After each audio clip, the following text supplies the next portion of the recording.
My students, आप सभी का स्वागत है। स्टूडेंट्स, आप लोगों के एग्जाम को देखते हुए मैं लाया हूँ PHDE 144 का मोस्ट इम्पोर्टेंट क्वेश्चंस। देखिए, अब BHD यानी कि छायावाद। तो छायावाद का क्या करेंगे, हम लोग इम्पोर्टेंट क्वेश्चन आंसर करेंगे। देखिए, इससे पिछले वीडियो में हम लोगों ने BHD 144 का बहुत सारे मोस्ट इम्पोर्टेंट क्वेश्चन आंसर देखे थे, जो मैंने आप लोगों को सजेस्ट किया था। ठीक है, तो इससे पहले ये सब वीडियो देख लिए तो मैं बताता हूँ कौन सा। एक बार रिवाइज करा दो कौन सा मैं बात कर रहा हूँ। ये मेरे एग्जाम नोट्स है, इसका मैंने कंप्लीट करवा दिया। ठीक है, छायावाद क्या मोस्ट इम्पोर्टेंट क्वेश्चन जो सॉल्व कितने 5 इयर्स के क्वेश्चन थे। ठीक है, 5 इयर्स के जो most repeated most important question से ये वीडियो बना दिया गया है। और ये नोट्स बहुत इंपॉर्टेंट है। आप लोग चाहे इस नोट्स को परचेज कर सकते हैं, क्योंकि यहाँ से बहुत सारे क्वेश्चन आपके एग्जाम में आएंगे। तो कुछ इस प्रकार है ये नोट्स। देखिए, काव्यांश है ना, काव्यांश के संदर्भ सहित काव्यांश है। देखो, ये क्वेश्चंस है, इनको कंप्लीट क्या किया गया है, रिवीजन करवाया गया है। इस नोट्स का कंप्लीट देख सकते हो आप लोग जब चेक करेंगे नेट में। ठीक है, आपको ये वीडियो मिल जाएगा नोट्स का रिवीजन इंपोर्टेंट क्वेश्चन आंसर का। आपको लिखना है BHD 144 most important question answer Prem sir, आपको ये वीडियो मिल जाएंगे। ठीक है, तो इसको आप लोग समझ लीजिए। इसमें जितने भी क्वेश्चन है बहुत इंपॉर्टेंट आपके एग्जाम में आने वाले क्वेश्चन हैं, तो ये आप लोग देख लीजिए। ठीक, चलिए हम लोग अभी करते हैं अपना असाइनमेंट क्वेश्चन आंसर। तो ये जो मैं अभी करवा रहा हूँ ये असाइनमेंट का है। आप लोग असाइनमेंट जमा किए होंगे 25-26 का। तो आप लोग असाइनमेंट जमा किए हैं, आपके असाइनमेंट से देखिए 2-3 क्वेश्चंस बन जाते हैं। 2-3 क्वेश्चंस ऐसे होते हैं जो आपके असाइनमेंट से डायरेक्ट पूछ लिए जाते हैं। इसीलिए आप ये नहीं सोचना कि आप लोगों ने जो असाइनमेंट बनाया वो व्यर्थ हुआ, वो सिर्फ ऐसे ही जमा हुआ। नहीं भैया, उसके तो वैसे तो उसके भी मार्क्स ऐड होंगे। और दूसरी बात, ये जो आपने जमा किया है बना के क्वेश्चन आंसर, वो प्रैक्टिस आपका व्यर्थ इसलिए नहीं होगा क्योंकि 2-3 क्वेश्चन आपके वहां से पूछे जाएंगे। तो 2-3 क्वेश्चन का छोटी बात नहीं होता, एक एक मार्क्स कितना इंपॉर्टेंट होता है आपको पता होना चाहिए। इसीलिए ये थोड़ा सा मैं रिवाइज करवा दूं, उनको थोड़ा सा समझा दूं। ठीक, वैसे तो आप लोग चाहे तो खुद से आप लोग ने असाइनमेंट कहीं ना कहीं से सॉल्व असाइनमेंट परचेज किया होगा, आप लोगों के पास है तो खुद से भी करते हैं। लेकिन समझाने में क्या होता है, आपको ज्यादा याद होता है। ठीक है, अगर ये समझा दिया जाता है ना तो आपको ज्यादा याद होता है। इसीलिए थोड़ा सा मैं रिवाइज करवा देता हूँ। ठीक, थोड़ा सा क्या करा दूं, रिवाइज करा दूं। और देखिए, ये जो हमारा ये टाइटल है कोड का BHD 144 का छायावाद। ये छायावाद जो है बहुत ही इम्पोर्टेंट टॉपिक है अपने आप में, बहुत बड़ा सब्जेक्ट है अपने आप में। क्योंकि ये छायावाद आप लोगों को पता होना चाहिए। ये छायावाद क्या है ये पता होना चाहिए। ठीक है, छायावाद के बारे में पता नहीं है तो बेकार है, क्योंकि ये बहुत ही बड़ा एक काल था। छायावाद क्या था, एक बहुत ही बड़ा एक समय का काल था। एक कौन सा काल था, काव्य धारा का है ना, काव्यांशों का। ठीक है, काव्य धारा का, काव्यांशों का। ये हिंदी साहित्य की बात करूं, हिंदी साहित्य है ना, हिंदी साहित्य का नाम समझते हो। मतलब हिंदी साहित्य पठन लेखन में इम्पोर्टेंट जो है इस काल में, साहित्य समझते हो जो पढ़ाई लिखाई शिक्षा क्षेत्र में। तो ये हिंदी आधुनिक, ये जो छायावाद जो है हिंदी साहित्य में बहुत ही महत्वपूर्ण है। बहुत महत्वपूर्ण एक समय को दर्शाता है। समय को क्या, ये छायावाद काल की बात करूं तो ये 1918 से लेके 1936 तक ये काल माना जाता है। कब, 1918 से लेके 1936 तक। तो 1918 से लेके 1936 तक के समय को क्या माना जाता है, छायावाद का काल। तो ये क्यों आखिर इस समय क्या क्या हो रहा था। तो 1918 से लेकर 1936 तक में आपने, मैं बताऊं तो क्या क्या हो रहा था। पहले समाज देश उपदेश की बातें ज्यादा करते थे। ठीक है, किसकी बातें करते थे, उपदेश की बातें। ठीक है, छायावाद में कवियों ने अपने मन की भावनाओं, कल्पनाओं, प्रेम, प्रकृति, सौंदर्य का व्यक्त किया। ये उस समय की बात है। ये उस समय वो समय था जिस समय लोग ज्यादा मूवी नहीं देखा करते थे। ठीक है, ज्यादा मूवी नहीं देखते थे, ज्यादा मोबाइल से लगाव नहीं करते थे। ठीक है, ये वो समय था जब लोग कहानियां सुने करते थे, उपन्यास पढ़ा करते थे। ठीक है। प्रैक्टिकली सब कुछ क्या करते थे, ये नहीं कि मोबाइल से। अभी का समय जमाना जिस तरह आप देख रहे हैं, वो पहले ऐसे नहीं था, जितना सुकून भरा जिंदगी था, कोई काम करते थे ना प्रैक्टिकली करते थे भाई। ठीक है। अभी कुछ देखना होता है तो भाई मोबाइल खोला, कुछ सर्च किया, देखने लगे। लेकिन ये उस समय की बात करूं तो यही वैसा नहीं। उस समय बहुत ही मतलब ये सब चीज में, साहित्य क्षेत्र में खास करके आध्यात्मिक ज्ञान को बहुत ही ज्यादा महत्व दिया जाता था। ठीक है। और इसमें यानी जो छायावाद है, आप ये समझो, इसमें क्या होता था, जो कवि होते थे ये अपनी दिल की बात और भावनाओं को दुनिया तक शेयर करते थे। क्या करते थे, दुनिया में शेयर करते थे। शेयर फिल्मों के माध्यम से नहीं, शेयर लिखकर, कहानी बनाकर, किताब बनाकर दुनिया को बताते थे क्या सही है क्या गलत है। आज कुछ होता है तो न्यूज देख लेते हो, आज कुछ होता है तो ये सब ऐसा हो जाता है। उस समय रियलिटी प्रैक्टिकल होता था। ठीक। उदाहरण की बात करें, जब मान लो कोई कवि चांद, तारे, फूल, बादल, हवा का सुंदर और भावुक वर्णन करे, ठीक है, ये कहानी बनाए, कविता बनाए, या फिर कोई समाज का ही रियलिटी को बताए, तो ये क्या है, ये समय, ये क्या है, जो रियलिटी को बताए, ये छायावाद कहलाएगा यहाँ पे। ठीक है। छायावाद तो एक समय है, एक काल है, आप लोग समझ गए, 1918 से लेकर 1936 तक का। इनकी क्या प्रमुख विशेषता है, छायावाद की इसकी विशेषता ये है, आपका ये समझ लीजिए, इस समय जो है कि प्रकृति पर बहुत ही ज्यादा चित्रण किया जाता था, प्रकृति के बारे में बताया जाता था बहुत ज्यादा। और इसमें मन, सुख दुख की अभिव्यक्ति की जाती थी, कल्पना की उड़ान होता था, सुंदर और प्रेम का वर्णन बहुत ही ज्यादा होता था। और कुछ बातें ना कहकर, कुछ बातें सीधे न कहकर, इसमें संकेतों के माध्यम से कहानी में जोड़े जाते थे। और छायावाद के चार प्रमुख कवि थे, याद रख लेना, जयशंकर प्रसाद, जयशंकर जयशंकर प्रसाद, सुमित्रानंदन पंत, सूर्यकांत त्रिपाठी निराला, महादेवी वर्मा, ये सब छायावाद के ही कवि थे। सो ध्यान में रखने वाली बात यह है कि हिंदी कविता में प्रकृति, कल्पना, प्रेम और मन की भावना को महत्व देने वाली जो काव्य धारा है, इसको हम लोग छायावाद कहते हैं। ठीक है। छायावाद हिंदी साहित्य की वह काव्य धारा है जिसमें आत्म अभिव्यक्ति, प्रकृति चित्रण, प्रेम, सौंदर्य और कल्पना को प्रमुख स्थान दिया गया है। आई होप छायावाद क्लियर है। छायावाद समझ गए ना, आप पूरा बुक, पूरा चैप्टर, सभी क्वेश्चन समझ पाएंगे। देखिए, छायावाद की एक क्या है, ये काव्यांश है यार। देखिए, पदांश या पद्यांश दिया हुआ, देखो क्या क्या कि यहाँ पर देखो कौन नंबर में, इस टाइप के आपको दिए रहेंगे बहुत सारे। ठीक है। जिनमें से आपको बोले जाएंगे। अब मैं एक बार क्वेश्चन बार रिव्यू करवा दूं,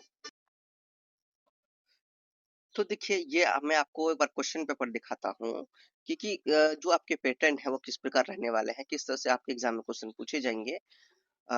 ये पर देखिए आप लोग। ठीक। ये है आपका दिसंबर 2025, जस्ट कुछ महीना पहले जो एग्जाम हुआ है, दिसंबर 2025 में।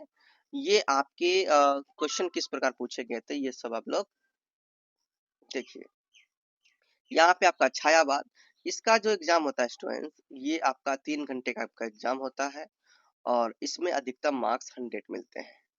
कुल 5 प्रश्नों के उत्तर देना है, कितना, कुल 5 प्रश्नों के उत्तर देना है, और पहला प्रश्न जो है वो बहुत ही अनिवार्य है। अंडरस्टैंड। आगे बढ़ते हैं। यहाँ पे जो पहला क्वेश्चन में आपको 3 क्वेश्चन कंप्लीट बनाने होते हैं, जो बहुत ही अनिवार्य है। ये पहला क्वेश्चन माना जाएगा, ये जो माना जाएगा पहला क्वेश्चन माना जाएगा। तो कह रहे हैं कि पहला जो क्वेश्चन है वो करना बहुत जरूरी है। ठीक है। तो पहला क्वेश्चन जो है, एक क्वेश्चन यहाँ पे टोटल देखो, पहला क्वेश्चन में टोटल 36 मार्क्स आपको मिलते हैं। इसके अंदर 3 क्वेश्चन है, इसके अंदर 3 क्वेश्चन है। देखिए 3 क्वेश्चन है, यहाँ पर क्या क्या गया है, काव्यांश दिए हुए हैं और इनको व्याख्या करना है संदर्भ सहित। ठीक है। 1, 2, 3, 4, 5 काव्यांश दिए हुए हैं। 5 काव्यांश में 3 का, है ना, 5 दिया हुआ है। 5 में से आपको क्या करना है, 3 का एक्सप्लेन करना है, संदर्भ सहित व्याख्या करना है। अब देखो, मैंने जो मोस्ट इम्पोर्टेंट क्वेश्चन आंसर है उसमें कई काव्यांश को करवाया है संदर्भ सहित, कैसे करवाया है, कैसे अटेम्प्ट करना है, वो मैंने बता दिया उसमें, ठीक है। वो वीडियो जरूर देखना। और दूसरी बात, वो आप लोग नोट्स जरूर परचेस कर लेना, बहुत ही हेल्पफुल होगा। जितने भी इंपॉर्टेंट क्वेश्चंस बनते हैं एग्जाम के लिए सभी उसमें लिया गया है, ठीक है। तो चलिए हम लोग ये देख लिए। उसके बाद इनमें से 3 क्वेश्चन का ही रिप्लाई देना, 5 क्वेश्चन में से। देन इसके बाद यहाँ पे आपका 2 नंबर से क्वेश्चन स्टार्ट होता है। 2 नंबर से क्वेश्चन स्टार्ट होता है 16 मार्क्स वाले। कितने मार्क्स वाले? 16 मार्क्स वाले। तो यहाँ पे देखिए क्वेश्चन दिया, पूछा गया छायावाद के उद्भव और विकास पर प्रकाश डालिए। ये बहुत इंपॉर्टेंट है, कई बार ये रिपीट हुए क्वेश्चन है। तो इस तरह से दूसरा क्वेश्चन है जयप्रसाद के युग परिवेश को रेखांकित कीजिए। इसमें 16 नंबर। तो इस तरह से आपने क्या देखा, जितने भी क्वेश्चंस है ना, निराला काव्य है ना, एक कवि के रूप में पंथ के महत्व, ये सब महादेवी वर्मा, ये सब कई बार वही रिपीट होते हैं, एज इट इज वही रिपीट होते हैं। सो ध्यान रखना, मैंने जो आपके लिए इम्पोर्टेंट क्वेश्चंस में लिए हैं क्वेश्चंस, वहीं से क्वेश्चंस आते हैं आएंगे। और अभी जो मैं आपको करवाने वाला हूँ, ये आपने देख लिया कि पहला क्वेश्चन अनिवार्य है। बाकी कितने क्वेश्चंस पूछे गए हैं? 2 से लेके 2, 3, 4, 5, 6, 7, है ना। तो यहाँ से अपना देखा जाए 1 2 3 4 5 6 7 8 क्वेश्चन। देखो 8 क्वेश्चन एक्स्ट्रा पूछा गया है यहाँ पे। तो 8 क्वेश्चन में से आपको देखो, पहला तो क्वेश्चन कंप्लीट करना ही है, पहला में 3 क्वेश्चन कंप्लीट करना है, 36 नंबर जहाँ मिलेगा। उसके बाद आपको 8 और दिया एक्स्ट्रा।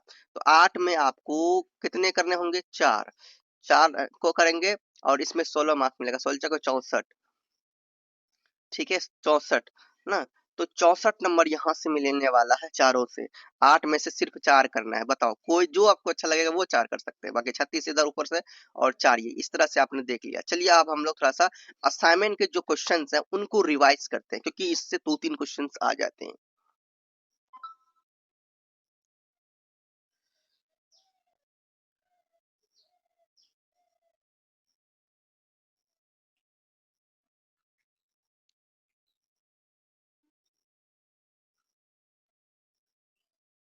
चलिए यहाँ से है आपका, देखिए पहला ही क्वेश्चन आपका ये है, इसको एक्सप्लेन करना है।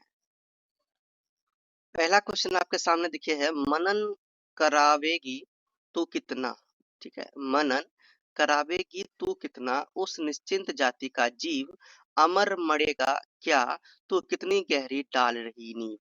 आह गिरेगी हृदय लह लहे, खेतों पर कर का धनसी, छिपी रहेगी अंतरतम में, सबके तू निगूढ़ धनसी। तो ये आपके यहाँ पर लिखे हुए हैं और इसका ही एक्सप्लेन करना है संदर्भ सहित। देखो ये सब क्वेश्चन देखिए भैया, आपको मिनिमम 10 क्वेश्चन 10 क्या कर रहे होंगे, काव्यांश को कंप्लीट करने होंगे। 10 कम से कम 10 को प्रैक्टिस करके रखना है एग्जाम देने से पहले, ठीक है। अभी भी मौका है, 10 ऐसे ही देख लो। देन ही आप में इसमें देखिए टोटल 36 मार्क्स आते हैं, मिलते हैं। तो देन इसमें आपको 36 मार्क्स मिल पाएंगे, क्योंकि आप जब 10 क्वेश्चन जो इसका कर लेंगे ना, सेम एज इट इज 10 काव्यांश का 10 करेंगे, तो ज्यादा चांसेस है आप 3 क्वेश्चन आप क्लियर कर पाएंगे, 36 मार्क्स आप ला पाएंगे। तो 10 करके जाना, 10 देख लेना।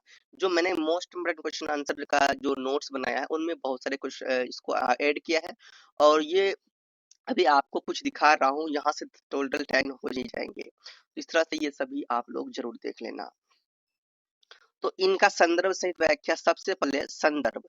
तो संदर्भ में क्या बताया जाता है, क्या बताया, देखो प्रस्तुत काव्यांश आधुनिक हिंदी कविता से लिया गया है। तो इसमें क्या बताया कि ये जो कविता है, सबसे पहले संदर्भ में क्या बताना है कि ये कविता कहाँ से लिया गया है, क्या है। तो यहाँ पर वही लिखा गया है, कहाँ से लिया गया, आधुनिक हिंदी कविता से लिया गया है, जिसमें कवि मानव जीवन, उसकी चेतना, भीतर छुपी हुई भावनात्मक और वैचारिक शक्ति पर विचार करता है। कवि यहाँ एक ऐसी शक्ति, विचार, संवेदना शक्ति, शक्ति में विचार, संवेदना या फिर चेतना को संबोधित करता है, जो मनुष्य को सोचने समझने के लिए विवश करती है और उसके जीवन की नींव की को गहराई प्रदान करती है। तो यहाँ पे क्या हुआ, ये जो काव्यांश हैं इनके अकॉर्डिंग ये संदर्भ में ये लिखा जाता है कि ये कहाँ से लिया गया है, ठीक है। और दूसरी बात इसमें जो लिखा जाता है वो इसमें ये कि इसमें क्या है, आखिर इसमें है क्या, शॉर्ट में बिल्कुल बिल्कुल शॉर्ट में इनके बारे में बताना पड़ता है कि इसमें क्या है। उसके बाद तो क्या करना पड़ता है, इसका जो है कि ये जो पूरा जो है ये पढ़े हैं, इनका जितने भी वर्ड हैं, जितने भी सेंटेंस हैं, इन सभी सेंटेंस का एक्सप्लेन करना पड़ता है। तो यहाँ पर व्याख्या कि इन पंक्ति में कवि जो है, कवि क्या प्रश्न करता है कि यह शक्ति मनुष्य को कितना अधिक मनन चिंतन करने के लिए बाध्य करेगी, ठीक है। ये जो है यहाँ पे लिखा है मनन करावेगी तो कितना, ठीक है।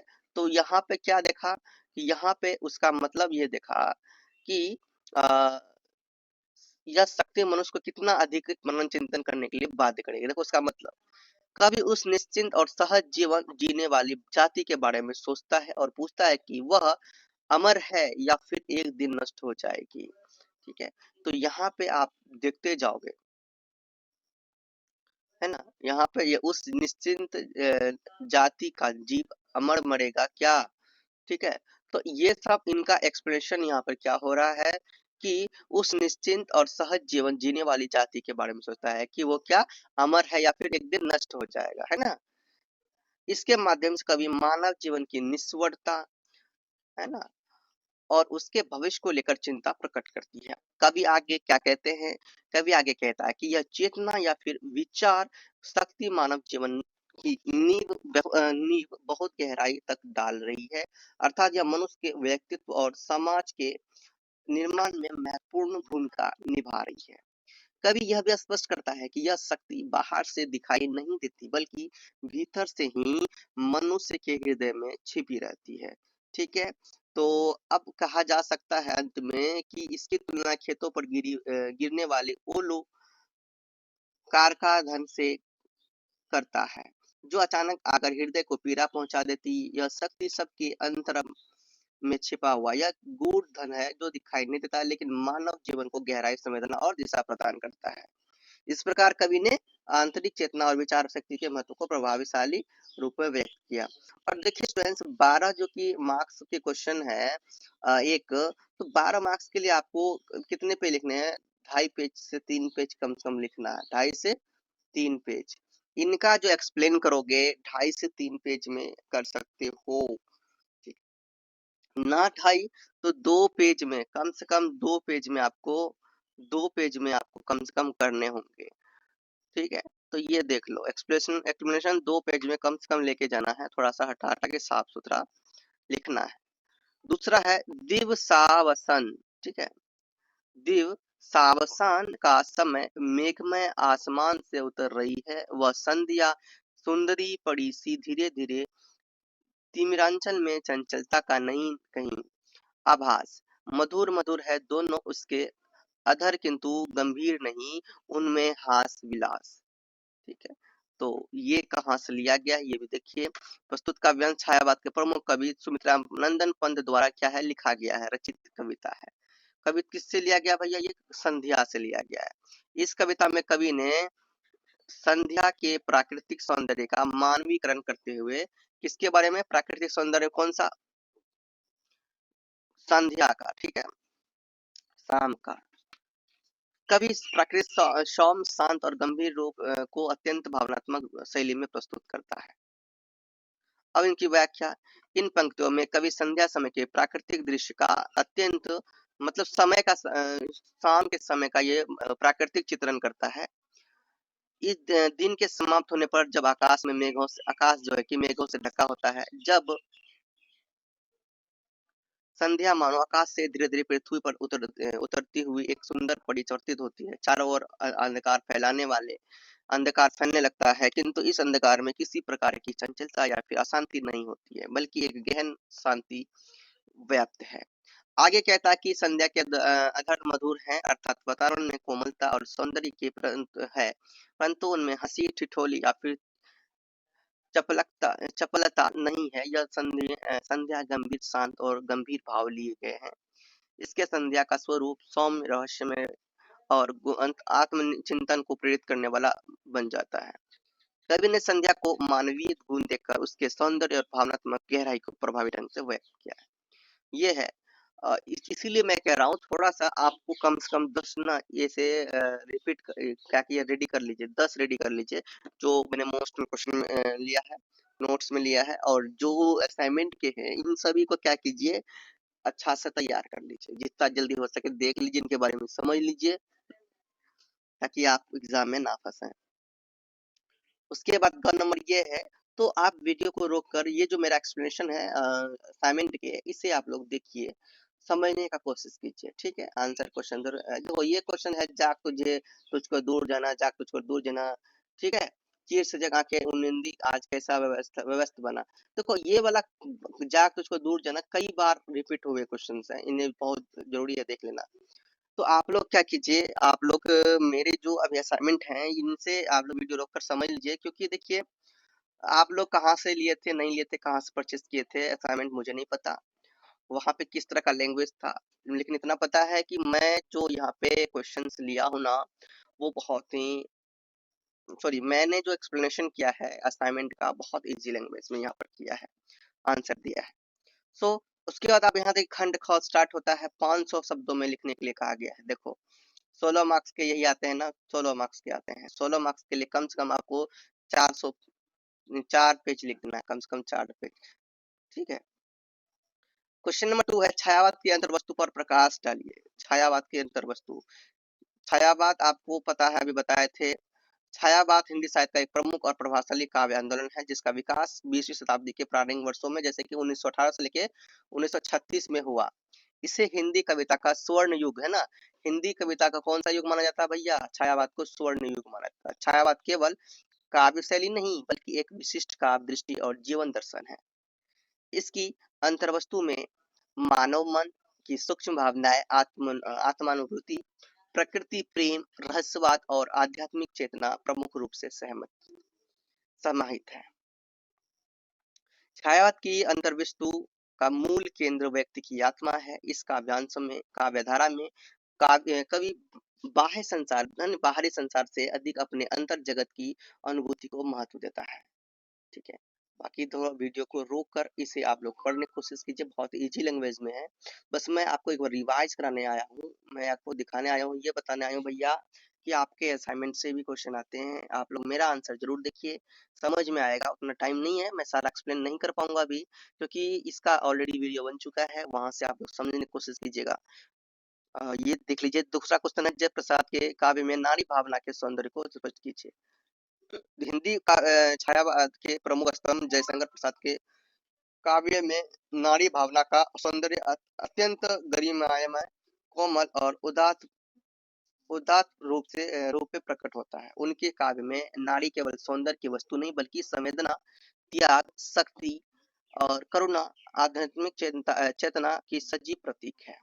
प्रसाद जी ने नारी को, जयशंकर प्रसाद, तो जयशंकर प्रसाद जी ने क्या किया, नारी को भारतीय संस्कृति का आधारशिला मानते हुए उसके आंतरिक और बाह्य दोनों सौंदर्य को काव्यात्मक गरिमा प्रदान की है, ठीक है। तो इसे पढ़िए, लैंग्वेज बहुत इजी है, एक बार रिवाइज जरूर कर लीजिए, ठीक है। यहाँ से आप लोग रिवाइज कर लीजिए।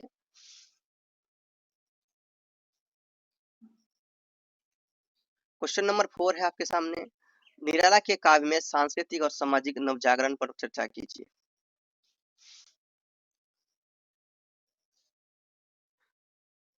अब देखो, महाकाव्य कवि क्या है, सूर्यकांत त्रिपाठी निराला, ठीक है। महाकवि सूर्यकांत त्रिपाठी निराला हिंदी साहित्य के ऐसे सशक्त रचनाकार हैं जिन्होंने अपने काव्य के माध्यम से भारतीय समाज में सांस्कृतिक और सामाजिक नवजागरण की चेतना को नई दिशा दी। तो यहाँ पे बात जो निराला का किया गया है, तो निराला के बारे में समझ जाइए, ठीक है, क्योंकि क्वेश्चन थोड़ा घुमा के पूछा जाता है। निराला, सूर्यकांत त्रिपाठी निराला, निराला मतलब कौन है भाई, ये सूर्यकांत त्रिपाठी निराला है।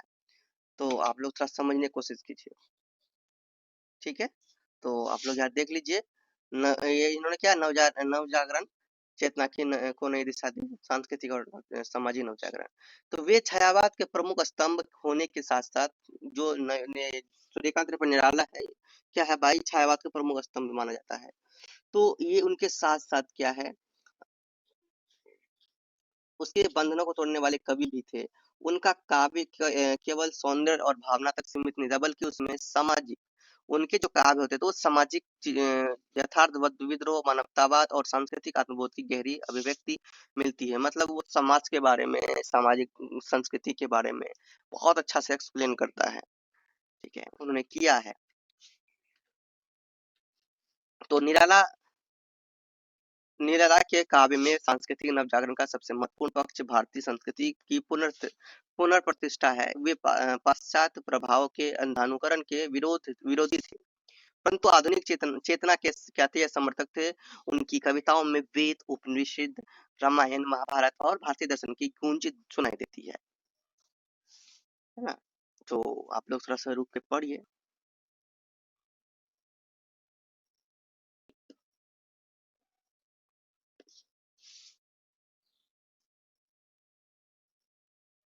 नेक्स्ट क्वेश्चन है, सुमित्रानंदन पंत की काव्य चेतना के विकास को समझाइए।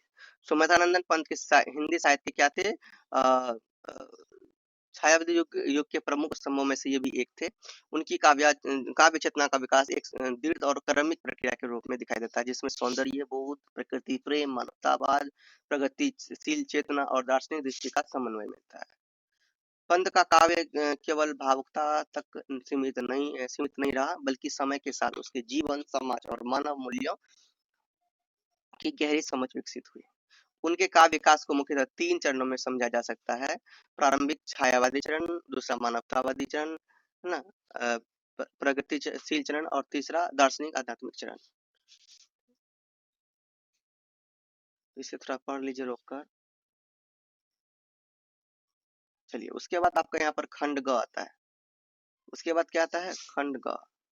तो खंड ग निम्नलिखित प्रश्न का उत्तर 200 वर्ष में देना है। मतलब आपको 200 वर्ष बोला है ना, आप 1.5 पेज में देना है इसका आंसर। ठीक है, नहीं तो बहुत लंबा हो जाएगा ना।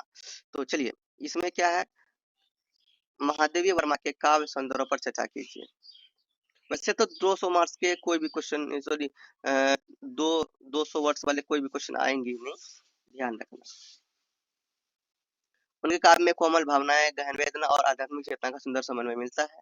उनके काव्य शौर्य सौंदर्य का मूल आधार भाव सौंदर्य, भाषा सौंदर्य और प्रतीकात्मकता है। महादेवी वर्मा का काव्य मूलतः वो करुणा और वेदना का काव्य है। पढ़िए।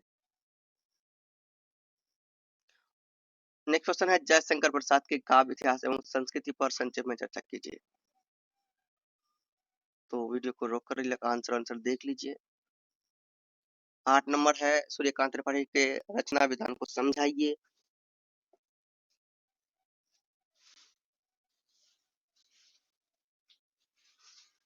9 नंबर, पंत के काव्य में दर्शन को क्या कीजिए, स्पष्ट कीजिए। ठीक है, तो यहाँ पे आपके खत्म है, एंड है। तो इस तरह से आपको ये कंप्लीट समझा दिया गया है कि भाई ये वीडियो लाने का ये मकसद था कि असाइनमेंट से आपके क्वेश्चन आते हैं। असाइनमेंट के जितने भी क्वेश्चन हैं, आंसर है, सभी क्वेश्चन आंसर को ध्यान से देखो, समझो, देन एग्जाम देने के लिए जाओ। और मोस्ट इंपोर्टेंट क्वेश्चन आंसर का एग्जाम से मैं कह रहा हूँ ना, 2 घंटा 1 घंटा पहले भी अगर आप लेकर थोड़ा सा रिवाइज कर लेते हो BHD 144 का, तो आपके एग्जाम के लिए बहुत ही हेल्पफुल होगा, क्योंकि एक एक मार्क्स बहुत इंपॉर्टेंट है। सो स्टूडेंट, मिलते हैं नेक्स्ट वीडियो, तक के लिए बाय। और चैनल को सब्सक्राइब नहीं किया, चैनल को सब्सक्राइब कर लीजिए। जब तक आपका एग्जाम नहीं हो तब तक मैं आपके साथ ही हूँ, और मिलते हैं नेक्स्ट वीडियो में। तब तक जाने से पहले बोलिए, प्रेम से रहो, प्रेम से पढ़ो, प्रेम से बोलो। All the best.